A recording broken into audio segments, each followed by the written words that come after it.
যুকা আপনি যদি রাসূলের আদর্শ যদি গ্রহণ করে থাকেন, রাসূলের সুন্নতগুলোকে যদি মহব্বত করে থাকেন, এই জন্য তো রাসূলুল্লাহ আরেকটা হাদিসে বর্ণনা করেছে, মান আহাব্বা সুন্নতি ফাকাদ আহাব্বানি ওয়া মান আহাব্বানি কানা মাই ফিল জান্নাহ। রাসূলুল্লাহ সাল্লাল্লাহু আলাইহি ওয়াসাল্লাম বলে যে আমাকে মহব্বত করবে, যে আমার সুন্নতকে মহব্বত করবে, সে আমি নবীকে মহব্বত করলো। সুবহানাল্লাহ।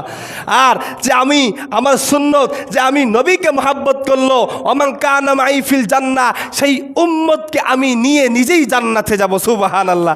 আপনি যদি রাসূলকে ভালোবেসে থাকেন, ওমান নাবিয়্যুকা, আপনাকে ওই কবরের মধ্যে রাসূলের ছবি আনা হবে, আপনাকে বলবে ওমান হাযা রাজুলুন, এই মানুষটাকে চিনো। আপনি তখন সুন্দরভাবে স্পষ্টভাবে খুশি হয়ে বলতে পারবেন এই মানুষটা হলো আমাদের পয়গম্বর জনাবে মুহাম্মদুর রাসূলুল্লাহ সাল্লাল্লাহু আলাইহি ওয়াসাল্লাম। আপনি যখন প্রশ্ন